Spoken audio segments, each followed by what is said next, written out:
Hello, everyone, and welcome back to This Messy Beautiful Life, the podcast.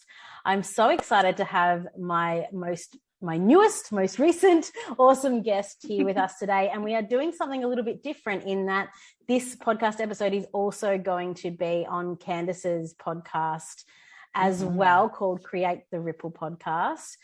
So without further ado, I'm going to introduce Candice Smiley, who is a mum, a speaker, writer, blogger, social marketer, podcast host, and essentialist who loves to engage in interesting conversations, which I'm actually getting goosebumps as I'm saying that. So I'm so excited for what I hope will be an interesting conversation today. Hello, Candice. I think we're going to get creative and messy today. So it's bound to be interesting, right?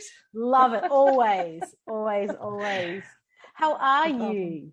I am so good. I am so good. I have been taking a bit of a hiatus from recording and so grateful for reminders of what you said you're going to do. But super stoked because we actually just moved. I mean, I never really let go of my tiny house, but I've been spending quite a bit of time with my partner and baby daddy up at his home. And we made the decision to sell that home. And I've now moved all four of us, so myself, my daughter, my new 7-month-old son, him, 2 dogs and a cat, into the tiny house. So it's been magical. We cannot wait for the summer. We spent a lot of time out of doors. And so messy, creative. So yeah, can't wait to engage today. Be fun. Amazing. Oh my goodness. So where are you and your tiny home based? I'm in like the middle of Alberta. So I'm up in Canada, and so hence why we're excited for the summer. Everybody keeps saying you're gonna feel so tight, and I was like, no, because in the summer we tend to, it's such a short season for us up here up north, and so we love to go camping. We're going camping this weekend. We can't wait to get out. Might feel a little small by November, so November we might be looking for creative options to not be on top of each other, but that's where I'm from. Oh, I love it. I'm so into doing things differently and doing things that light you up. And I think the other thing that I hear in that is you don't have to have a set plan. You're like, we're going to enjoy this in the moment. Summer is going to be amazing. Yep. Who knows what's going to happen after that, but we will roll with it. Yep. Yeah, pretty much. Love it. Yep. It's beautiful. So tell us a little bit more about your messy, beautiful life. Well, it's been a little messy. And so if anybody heads over, of course, I'm sure in the show notes, I go through and basically, in a timeline, 20 years ago, this happened, 13 years ago, this happened. And I did that because every time I tried to tell my story, there were so many different pieces of it. The long and short of my story is something happened when I was 17, and it changed the way I looked at myself. And I'm sure we'll get into this, but for most of us, there was this quiet, still voice, a sensation. I call it a niggle. It went off. I didn't listen to it. And I got myself into a situation that I was entirely uncomfortable with. I never really did the work to recover from that. And so that's what led to all those different decisions. It includes, an assault. It includes a divorce, unfortunately. It includes things like a lot of debt. So just wrong place, wrong time. A lot of times because I wasn't making myself the priority. And I know that's like buzzword, and I know we're going to dive into more of that, but you're right. A lot of what I do now and how I choose to live makes most people raise their eyebrows and go, excuse me? That's not what everybody else is doing. And I'm like, I know. Isn't that great? And, so I think that's a big deal. And so, people can certainly go and listen to that. They can check out, more of my story on the podcast. And I come on mostly to talk about it. And I do talk about pretty much everything as an open book because now I have done the healing. And so for someone listening in, I basically went through trauma, lots of different traumas in lots of different ways. Basically one trauma re-triggered over and over and over and over and over again. And then in 2020, when the world shut down, I felt like I finally had the time after a very recent breakup with somebody I thought was going to be like my lifelong partner. I was in a good place when I met him. It was very, very conscious coupling that we very unconsciously uncoupled. And then the world shut down. And I finally said, you know what, I actually need to heal because I keep repeating these patterns. And I don't want to keep repeating these patterns and have these things come up. And so while the world shut down, I shut down as well. So I missed the first shutdown, because I spent 14 weeks in intensive healing, and I healed my feminine and finally came to peace with some of the things that had happened to me. I was so scared to look back at, the assault that happened at 17, because I felt like if I looked at some of those things, I might start to cry, and I was afraid I would never stop crying. Do you know what I mean? Yeah. So I finally did some work, some really deep healing work. I had a feminine balance coach. I had a therapist. I had a ton of friends in different modalities who weren't working. And so I was basically the girl that was texting them being like, so if you're not busy on Friday afternoon, I'll totally do a session, which was really quite wonderful. And then I emerged 14 weeks later to a very changed world, but I was also changed. So I think that was, yeah, it was weird. I'm still learning how to be after 20 something years of being one way. And then wandered into backcountry camping, really embraced my essentialist life. That was when I finally chose to buy a tiny home, manifested that tiny home. It showed up on my property. I've spent the last 2 years basically designing it and continuing to design it to be exactly what I wanted to be, to where now we've moved into it, and it's going to be our jumping point to see what happens. Yeah. Oh my gosh. Okay. There is so much stuff in there that I want to unpack. So did this 14 weeks of intensive healing that you did, that was all led by you, just kind of going, okay, now is the time? I had said, like back when I was 17, I had said to myself, you're going to need to heal from this. You're changed. And to be honest, that was probably the hardest thing, was to admit that I was I had been changed by it. And my life was changed. I made different choices after that. And there's a grief that comes with that. And I was afraid mostly, I think, to look at that grief. And it's messy. Like, I felt like there were closets in my mind and in my heart and in my soul and myself that I kept closed, even from me, because I didn't want to look inside of them. And so, I would finally hit this point where I just went, I can't keep living like this. And I had been healing throughout my journey, right? It took me 20 years before I was able to say I was sexually assaulted. I always said it in a gentler way, in a kinder way. I didn't really let it sit there and be like, this happened. And it was, awful. And it, you know what I mean? And so when I finally stopped and almost, energetically in my mind and my heart turned toward all of those things I was trying to avoid feeling and owning and acknowledging, what ended up happening was I had an intense feeling of relief. I broke down and cried, for sure. And to be honest, I cried and cried and cried and cried. And I didn't want to talk to anybody because then I would start to cry again.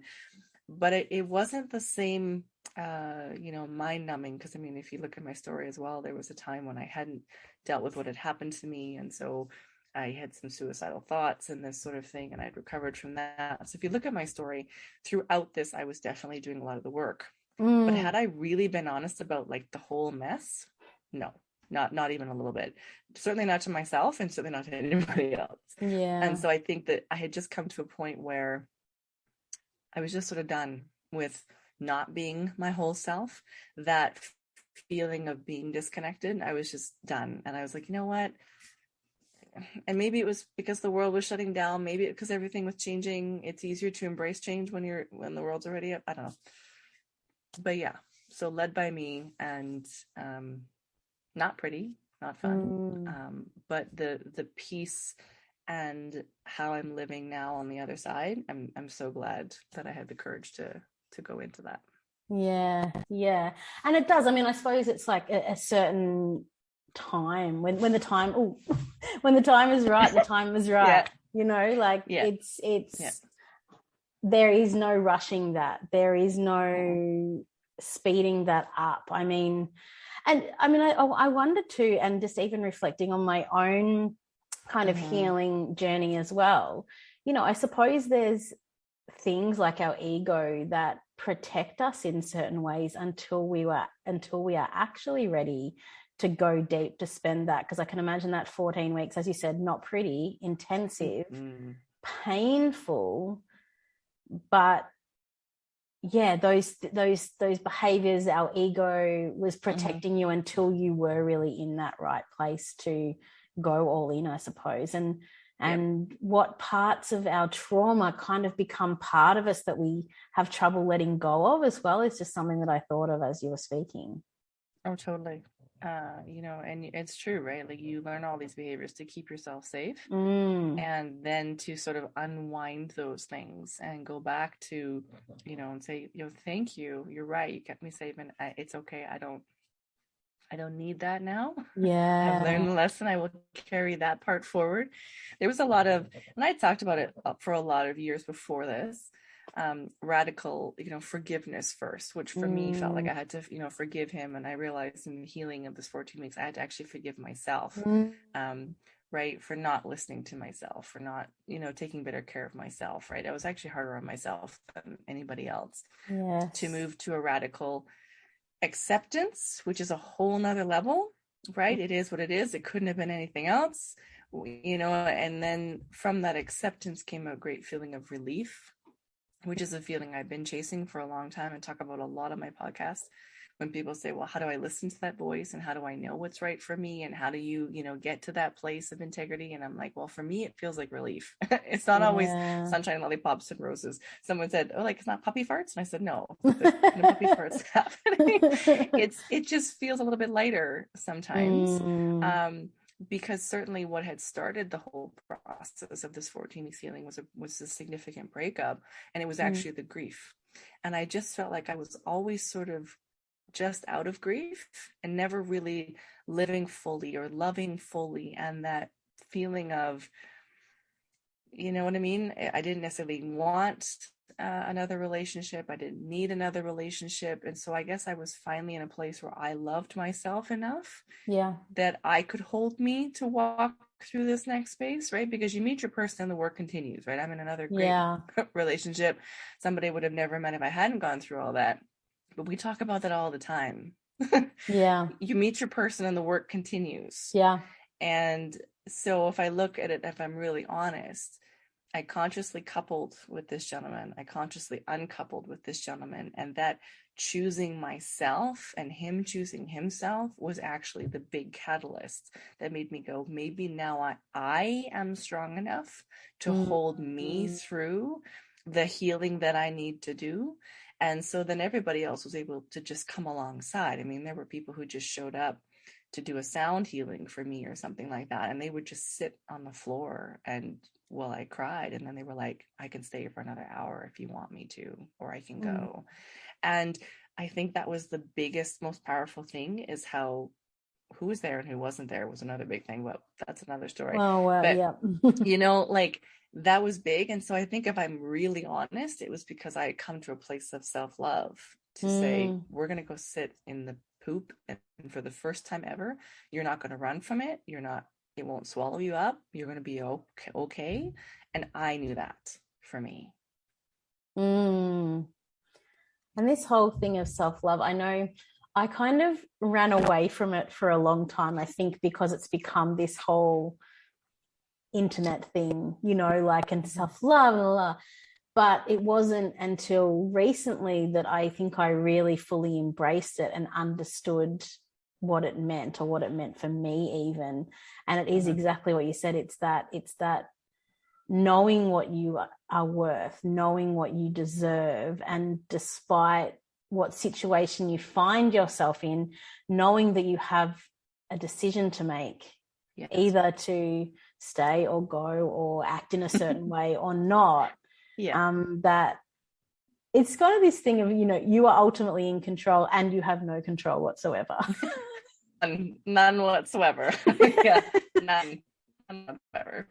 So you have control over your choices, you have control over the way you choose to behave, and then it's allowing, if we talk about feminine, embracing our feminine energy and just that willingness of surrender, of receiving what's meant for us, of letting go of all the masculine that, I know myself, I have fell way too hard into trying to control everything, because it was what I was told I was supposed to do. It's what we've been conditioned to believe, that we strive for things and we make things happen and we have all of this power. And it just made me sick, to be honest.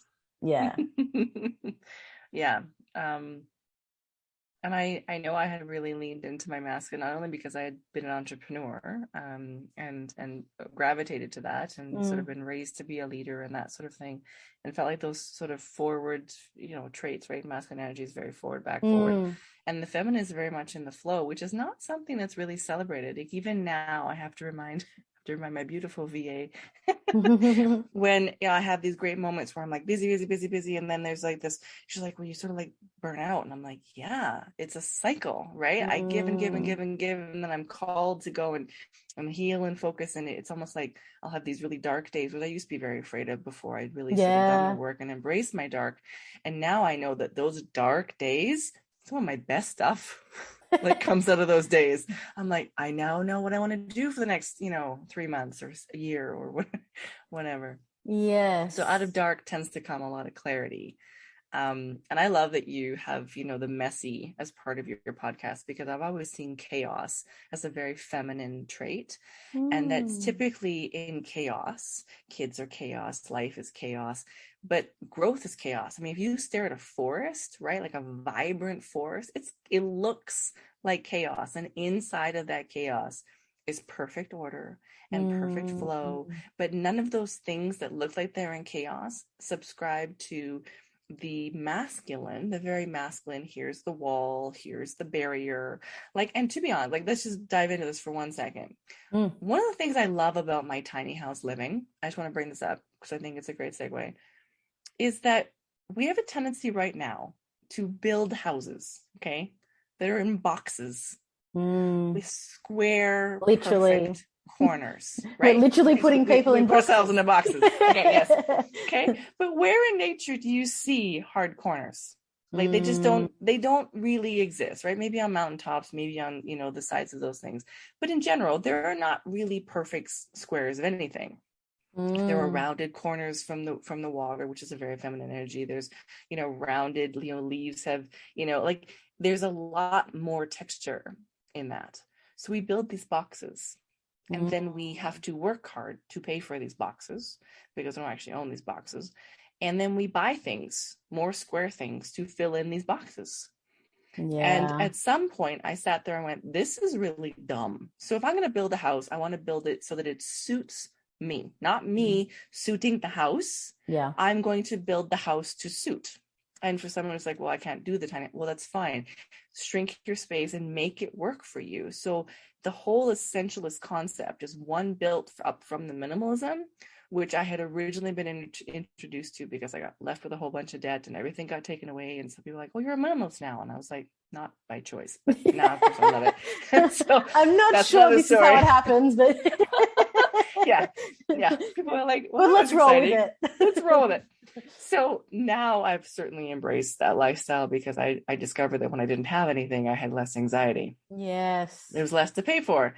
So I have become a happy minimalist, but it took a while for me to get there. And then in that process, somebody sent me a link to a tiny house. And I was like, oh my gosh, this is totally what I've been thinking about, that we buy these houses and we put them in the boxes. And essentialism is basically one step from that. It says, have what you want, but have less so you can have better.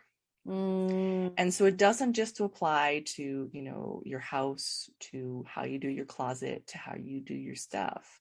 It has to do with your friends, your time, your social media, what you consume, what you eat. It's like, is this what's important now? Is this lighting me up? Like, really? And people think it's relatively ridiculous, but that's basically how I lived my entire life. I spent more on 2 shelves and 1 closet because they're literally hanging. They're floating in my tiny house in the roof. But they're exactly what I want, exactly what I need. So they're less, but they're better. Yeah. And so you don't mind spending money on things. You don't mind having more than one thing because you're like, I bought 2 of that sweater. Why did I need 2? No, but both of those sweaters make me feel so happy but I don't need a third one in this. I don't need to go out and buy more of that. Yeah. And so I think that's sort of the whole thing that's come, whether it's from this healing or anything else, is just this of, and what you started talking about at the beginning of the conversation, which is I'm comfortable in my own skin. I'm comfortable with everything that's in the past. I'm comfortable, inviting you in and saying, you want to talk about this? Sure, we can totally talk about that. There's no emotional hit there. To come and see my beautiful tiny home. And the number one thing that people say when they walk in is, oh, this is way bigger than I thought. And I'm like, half of me thinks if it's because of the energy, because we shrunk our living and we've expanded what's possible. Yes. Oh my gosh. Yes. I love this so much. So talking about the anxiety of things. So you mentioned that in there, so I can really relate to this. So just for a little bit of background, we've just recently packed up all of our home in Australia. All of our stuff is in a box, a 2x2 box or something, 3x3 box or something like that. Yeah. Which also actually still gives me anxiety because I don't think we got rid of enough, but that's, again, forgiveness of myself. And we are currently living in Bali. We are here until the end of this month, being it's currently July. After that, we're off to the Philippines. And then after that, I don't know where we're going. But one of the things that, and similarly to what you said, I know that what we're doing doesn't make sense to a lot of people, at a time in our life, so me, my partner and our 21-month-old daughter at a time where we should be, really settling down, really making our own box and decorating it. And don't get me wrong, I love decorating. I love creating beautiful energy in a home. Yes. And I've been through my iterations of what that means, but moving much more to what you're talking about, where, I'm better off having a smaller amount of beautiful things that really light me up. But yeah, I know what we're doing doesn't make sense to a lot of people, and I'm totally cool with that. But the irony of it is that since we've been here, we have met other people that are doing similar things to us from all over the world, who are here for a different life for themselves, for their kids. And it all comes back to having more great experiences with less things. And so I just love that we're having this conversation now. It absolutely happens at the perfect time for us to be having it, because I can so relate to that anxiety of things. And it's a strange concept for me because I have always been a collector of things. And so it's this big realization of, I want to have, I probably have more dresses than I need on this trip, but I just want to have a handful of dresses and that's what I want to have. And that's fine by me. Right. Yeah. And it's so freeing. I'm in awe. Now I'm like, ooh, I want to know more about, why you chose to go, because that's one of the things that my partner and I have talked about is, depending on what happens with work and with life, will we have a bigger house and another mortgage at some point? Likely. We'd like to expand our family. And so it's going to make sense at some point that we will choose that. But then I've been very particular with people. I'm like, I know exactly what I want. I'm going to state it very clearly.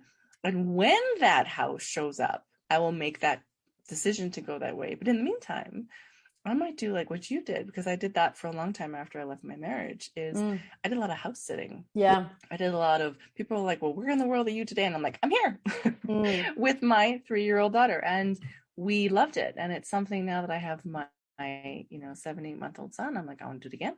Like, we're going. Peace out. Yeah. Bye-bye. So your question was, what made us do it? Yeah. Well, it's so weird. I mean, I think the last 2 years, we had really strict lockdowns in Melbourne, in Australia, where I was from. And so my partner's originally from the Philippines. We, and I think prior to COVID, the world was so small, him being in Australia wasn't an issue. He could go home and visit any time. But his family has never met our daughter, for starters. So when we go there next month, she's meeting her whole Filipino family for the first time. And so I think so cool. It's so cool. It's so cool. And so one of the things was we just missed the freedom. And increasingly, we'd moved into we were just renting our home, but we'd moved into a new home and we'd set it up the way that we wanted it. But it's like, oh, there's just got to be more than this. Like, this is not feeling like us. It just, And we'd originally started, well, let's do an around the world trip. Now the world's opening up again. We'll just go for 3 months. And then that kind of turned into, hang on, traveling with a toddler and being in one place for a short time is not so fun. So why don't we actually back ourselves? And I can remember just coming out to him. We'd been talking about it, and I came back out and I went, why don't we go for 6 months? Why don't we go for longer? And let's just really spend time in places. And then the world was changing, and it was too hard to book things too far in advance. So the world trip was feeling too hard. And then eventually we just felt really cool to let's just start in Asia and just see where it goes. And it's really funny because I didn't know what was waiting for us here, but I knew we had to come. I love that. I love that you said that, because that's how I feel right now. So I don't know what's waiting for me, but I'm going to go there and see what's there. How amazing is that? Yeah, because, and I think you just touched on it before too, like I always thought I had to have a plan. I always thought I had to know. And what used to worry me the most is, but what if I do that and it doesn't work out? Right. And it's like, what if, so we kind of set the expectation with people really low. Oh, we might just go for 3 months, but it could be as long as 6, and we kind of were trying to help set expectations for people, and maybe also for ourselves as well. But now it's just like, who knows how long it's going to be now. But I just, if it doesn't work out, well, what does that even mean is what I kept asking myself, because, I had an adventure. We had an adventure. And so then it worked out, right? Like we might have ended up back home in 3 months, but we had an adventure. And you made a choice. I think that's something that people forget, right? Because, if you say you're one way, I mean, my partner and I, we were vegan for a while, and then I got pregnant and I was craving meat. And so then we're around there like, I thought you were vegan. I was like, no, I had adopted a vegan lifestyle. Yeah. Right? Like, please don't pigeonhole me into what you need me to be. I'm aware that you feel safer when you can label something, but I don't live in that dichotomy. And I think that that's what keeps on throwing people, right? Do I love tiny house living? Yes. Will I always love tiny house living? Probably. Will it be practical for me long term? I don't know. Maybe I will get a smaller tiny house. Who knows? I will make that decision at the time. Maybe I'll crave open space. Maybe I'll want something bigger. And I think that we have to remember that people oftentimes will say, well, how do you set up boundaries? And we had talked about this, right? As we were starting to get our chat on. Because I think a lot of this stuff has led me to a place of boundaries. Because if I look at it, when I wasn't listening to myself, my boundaries got crossed all the time, and I had no idea. I spent so much time negotiating with myself rather than making other people uncomfortable, even though I was hella uncomfortable. And so now I spend a whole lot more time, when people say, well, we're worried about you. And I say, whoa, I understand that the world has gotten so comfortable with using your loving guilt to influence me to make a different decision. So I'm going to speak to the need I'm hearing behind your words. Been doing a lot of listening to Nonviolent Communication, amazing book. And I'm going to speak to that and say, I hear you, that you have a concern, and thank you for that concern. However, you sharing the concern is not going to have any bearing on the decision I make. Thank you. Right? Thank you. Yeah. And for most people, they're shocked and they don't know how that works. But I think for a lot of people, when they think, well, I could never do this because, I would encourage them to ask, who do you want to make comfortable, you or everybody else? Because nobody gets out alive. Nobody really cares. And that's a whole essentialism thing too. They talk about, the practical unimportance of just about everything. And that irks me, Erin, to be completely honest with you. I feel like there's been so many things, people, ideas, work projects, make work projects that took my time, the non-renewable resource that didn't actually mean anything. Yeah. Really, in the long run, right? Where's that website I spent hours building? Where's that concept? Where's that thing? And it felt so important, and I had to put so much energy, and I compromised my values for it, or I didn't spend as much time with my kids. For what? Do you really need the big house, right? Do you really need to know what you're doing in 6 months? Probably not, right? So for me, that's sort of what it's allowed. And, you know, as we talked about already, right? Whether you're being a digital nomad, which I love, you know, or living in a tiny home, or just, you know, choosing to live the way you want to, it creates space for a different level of life. Like you level up almost. Yeah. Right? And I think, you know, I don't want to criticize the way people are living either, because, you know, it's very much, this is my choice, you know, that's your choice. But I think the problem is that we've been sold a lie. We've been sold a whole bunch of lies that our life has to be in a certain way. And I think many of us, and me included, up to a certain point in my life, went along with it without questioning it. And so, you know, that's one thing. It's just, and it comes back to what, you know, what we spoke about in the very beginning, trusting that niggle. If you're cool with your life, if you're super happy with striving for the things that you're striving for, and it fills you up with absolute joy and you love it, good hard for you. Right? Exactly. Yeah, you know, because I don't want the whole world to be like me. It would be so damn boring. But if there is some little niggle as you're hearing this conversation, or other things have been coming up for you along the way, I just want to encourage people to listen to that niggle, because it is your intuition, it is your highest self, or whatever you want to call it. It is something speaking to you that says, maybe there's more to life than this. Maybe there's something for you to listen to in there. Yeah, I want to add to that, for anybody who's like, well, how do I know? How do I know what's the niggle? It's always an inconvenient truth. Yeah. Always. It's going to fly in the face of what's logical. And it's always inconvenient. Like, I hate it sometimes when it shows up. I'm like, no, I really wanted this. What do you mean I don't feel comfortable with this now? And it doesn't necessarily mean, you know, you're going to need to sell everything and or put everything into a little box. Oftentimes, it's going to be a tweak, a tiny little tweak that, you know, you realize, you know, for me, it's meant richer and vibrant friendships. I didn't let go of all my friendships. I didn't let go of all of my clothes. I didn't let go of all of those things. I kept them, right? I drive a really big truck, and people laugh all the time. They're like, so you live in a tiny house and you drive a monster truck? And I'm like, you know, it makes me really happy that my truck is almost as big as my house.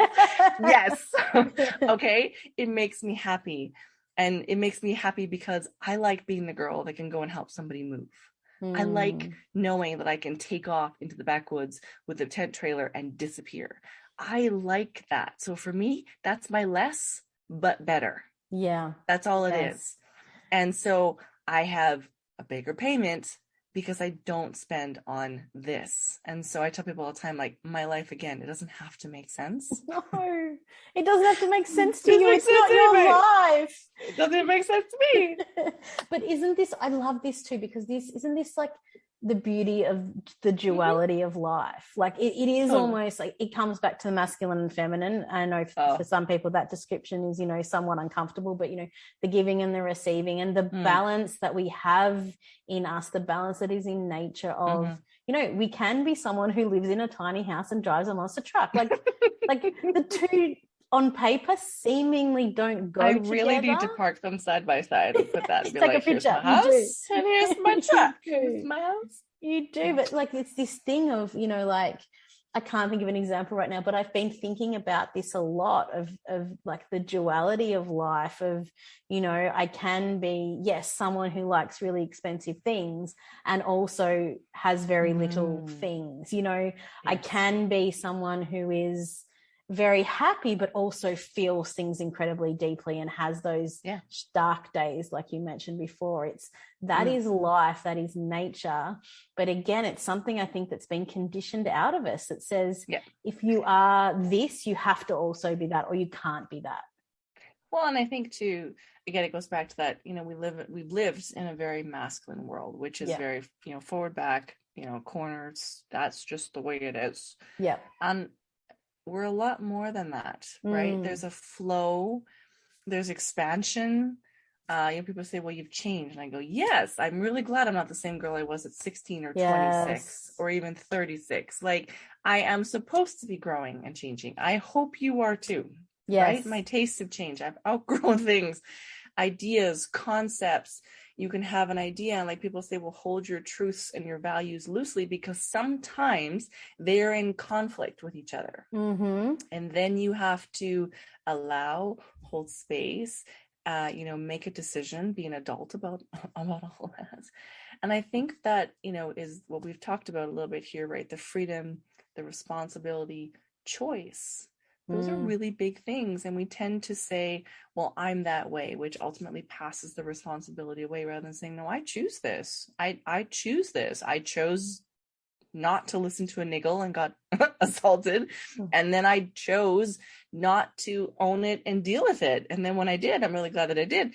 And, it just is. And people say, well, you're comfortable talking. I'm like, well, I wasn't for 20 years, but now I feel like saying it was, it is, it isn't, doesn't really matter. I've reframed it, and I want a lot of people who are listening today, just because you were doesn't mean that you are. And I understand that, because when I started to make different decisions for a long time, people didn't trust me because I didn't trust me. I didn't trust me to make good decisions. I'd made some whoppers. So, that unconscious belief was passed on to other people.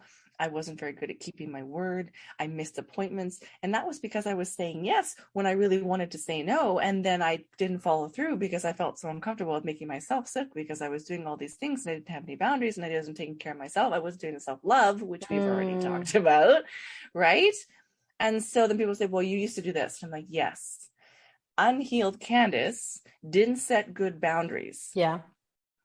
Now I'm the person that says, I said yes, I should have said no. I apologize for the impact of that. I need to make a change. And people are like, oh, I don't even know what to do with that now. Exactly. What is this? What do you mean? Or they'll say, well, that's too bad because this is important to me. And I say, great. Thank you so much for telling me where your boundaries are. I'm still keeping mine. Yes. And is it easy, people? No. I'm sweating just thinking about it. Right. So even for, you and I sitting here trying to live out our messy, creative, beautiful lives, I'm certainly not getting it right. No, there's no perfection. But I do like how we, started with this whole self-love thing. There's a little more grace to be like, okay, we didn't nail that one. Let's. Forgiveness, grace, self-compassion, because, there's way too much beating ourselves and other people up in this world as well. But I think one thing that kind of I can really align, why I'm also comfortable sharing my story of healing and being so open about how often I mess up is because, how amazing would it be that if some 20-year-old, someone in their late 20s and their 30s heard our stories and hear us saying, what happened to you does not make you you, and you have the power to change this. That's why I just feel like it's so important to share our stories, and why I'm also okay with sharing my story and talking about it, because I can't change what happened to me. And actually what happened to me is perfect, because what was meant to happen, as crappy as it might have been, because it's made me who I am today, and has, it sounds so cliche, but that is why we share our stories. So someone else maybe hears it wherever they're at in their journey. I say someone young, but it doesn't really matter. It can be at any point to say, actually, if they can do it, then I can do it. Yes, totally. And, that I can remember when, I was choosing not to commit suicide. And I can remember promising myself it's going to be awful getting through the healing. I knew it was going to be some work. When we get there, we're going to be happy. When we get there, I'm going to choose my life. And I would see people who had gone through stuff who were happy. I'd see people who were in great marriages. I'd see people who had, amazing families, who were living on purpose. And that kind of stuff made me think, if they can do it, so can I. And so I like, for people to see that when you read my whole bio. So head over to the show notes and check that out. And you can, and do the work. And then there is another side. For me, that includes a tiny house, a great life that I love, new baby, right? A daughter who, oh my goodness, that's in a whole nother conversation.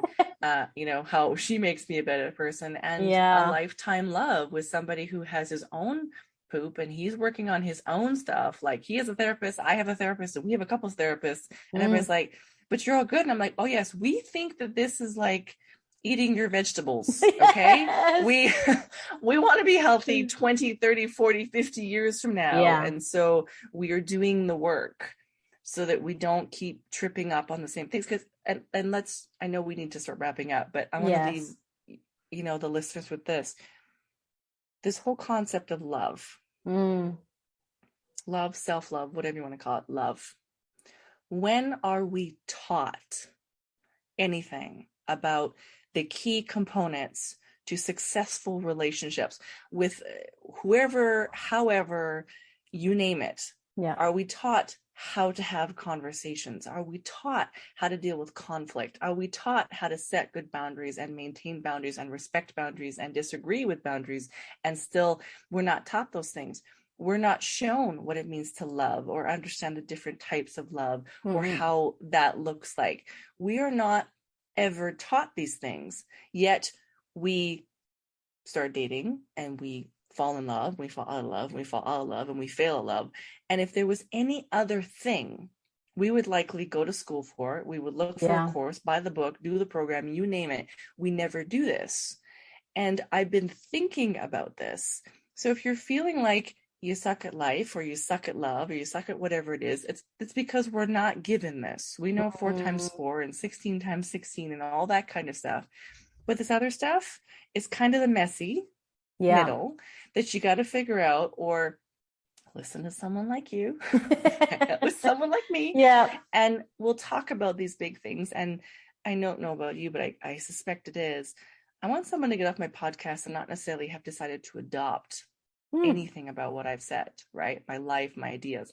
But I do want them to think. Yes, 100%. Because there's too much autopilot and there's not enough asking. It doesn't have to be rebellion. Like, I'm not talking about that, but like, do I really want this? Yeah. Do I really need this? What would make me happy? What would make me happy? Oof. How can I do better? Yeah, and just to add to what you're saying about relationships, like, we often have not been modeled them in the homes that we grew up in through not necessarily any major neglect or anything like that, just through our parents not having the awareness that we have. But also this piece of how, no matter how healed you might be, how being in an intimate relationship in particular can trigger things in you from way, way back. And I think that's we also have a family therapist. We also do our own separate work. It is an ongoing project. And listeners, are you hearing this? Okay. We are not like this because we wake up in the morning. We are like this because we choose and we work at it. And, yes, there are times when you have to ask yourself, should it be this much hard work in certain circumstances? Don't get me wrong. But relationships are work. And then add small humans into the equation. Like, that's just a whole other level. Like, when our daughter came along, she was a good baby. Thank God she was a good baby. She's now a very determined and opinionated 21-month-old. But having her was difficult in ways I could have never imagined, because it triggered things in both of us that, although we knew were there, we were not prepared for and were not supported in. We didn't have the community around us. There are not necessarily support services for us. So I'm going off on a bit of a tangent, but I think it does go back to, just thinking back, life does not look the way that we're told it's supposed to look, and it takes work. Like you said, we don't just wake up every day like this. It does take work behind the scenes to keep healing, and and when there's another person and people with children involved, that's a group thing, that's a collective. Yes. Yes. Oh, so good. Anyway, I feel like we could now go off on this tangent and go on forever. I've made some notes, so I'm going to have you back in my season 3 for sure. We're going to talk about some of these things. Yes. Yeah. All right. So I'm going to ask you a question, and I think you've got a question for me as well. So what I would love to know is what brings you joy? like pure sparks, pure joy? And when was the last time you did it? My son. Mm. I had given up on the idea of more children because I did decide to leave my daughter's dad when she was 6 days old. So that's a whole nother story. We'll get back together and we'll have another one of these conversations. And that led to years of me working on me and moving out and, you know, all this other stuff. And I hadn't really, it felt like too much to ask of another human being to accept me, all my poop, and my daughter. Oh, and by the way, I want more kids, right? And so I'd sort of parked that dream on the shelf. Though if I went back to 17, I knew I wanted to be a mom, right? There's some things that I wanted to do. And so when I emerged from these 14 weeks of healing, one of the things I was encouraged to do by my feminine balance coach was to go have some conversations with a man I could potentially have a relationship with, but just to have these conversations I'd never had with a man. So I want to get married. I want a committed relationship. You know, I want to work on it. I'm going to expect that you're going to go to therapy if you're not already, so that we're, you know what I'm saying? These conversations. And I would like more children. And because of my age, I'm going to want them yesterday. So, you know, if you are not, without rush, without a feeling of scarcity, if you are not this person, this isn't going to work, right? And just letting them rise up rather than, you know, tiptoeing into those things. And I share that because I think it matters. So my son brings me an incredible amount of joy because I'm daily reminded I almost missed his life. Right? I almost missed it. And with my daughter, there was so much stress and so much angst because of the relationship I was in. It's a different space to be like, I chose this. I chose her, but I chose him. I set great boundaries with him. I set great boundaries, you know, in my postpartum. I've set, you know what I'm saying? Yeah. And so for me, when you say that, it's like this, he's this sort of encapsulation of all of this, you know, that now he and my daughter, and they love each other. Oh my God. So, you know, they bring each other joy and I can hear them laughing together. Oh yeah, that's so nice. So yeah. But it's almost like he's a symbol, like all of that stuff, but a symbol of you saying, I'm deserving. I'm not putting all of the things that I want to the side anymore. Like it's like, it's the boundaries, it's the self-worth, it's the self-love, it's all of that wrapped up when you just went, I'm putting this out there to the universe and to this wonderful human that this is what I want and this is what I deserve. And what I told him, he was like, wow, that's a lot. Leave it with me. And you know what? Even that felt okay because I wanted to like lighten it. And I was like, no, let him feel the weight of you. Let the world feel the weight of you. Feel the weight of your pain when you talk about what happened. Feel the weight of your joy when they see what's possible, and let him feel it. And if he goes, you know what? I appreciate that, but it's too much. It's not too much. It's just too much for him. Yeah. And the opposite was true. And then 4 months later, we were pregnant, which is fine. So I want to leave, you know, your listeners with that. Like, let the world feel you. It's okay if you're too much. It really is. Oh, yeah. Well, I'm just feeling that like deep in my soul. Deep in my soul. I know. Because it is. I made some notes, girl. We're gonna hang out again. It's another thing. Like I have been told like my whole life, I'm side by side, too much and not enough. And not enough at the same time. How? And I've allowed it. How? In fairness, I've allowed it to a point. Anyway, yes. Oh my gosh. Okay. Don't worry, we're coming back. I know my listeners love the encore. I'm sure yours do too. So we'll have you back on season 3. Sounds awesome. We'll definitely have you back on here. I love to ask, what is the number one book that's influenced you? Ooh, I know, right? I fill up my reading list. Yeah, it's good. It's so good. Okay, so the one that is, I'm still only halfway through it, so this kind of maybe feels really weird, but it's Dr. Joe Dispenza, Breaking the Habit of Being Yourself. Ooh. Have you read it? Not an easy read. I'm about halfway through it. Not an easy read at all, right? Okay, cool. All right. We are kindred spirits. But Totally. as soon as I picked up that book, it was just like ka-ching, ka-ching, like all these light bulbs started going off. And I'm like, I'm not quite sure I understand that, but it makes so much sense. Speaking of duality. You're like, wait, that goes against everything I know. My brain doesn't even have a neural pathway. Yes. To connect with that. Yes. I found that way when I was listening to nonviolent communication. Yeah, okay, I'll have to I'm add on that. my 6 or honestly, I'm nobody on Audible because I can do that when I'm driving or the kids are sleeping or whatever. But literally, I have listened to the whole book once, and I've gone back and listened to the first chapter, and I feel like I did when I was doing algebra in grade 12. I listened to the whole thing, and I'm like, I still don't get it. Yeah, I get so it. I'm going to go back and do it again. Yes.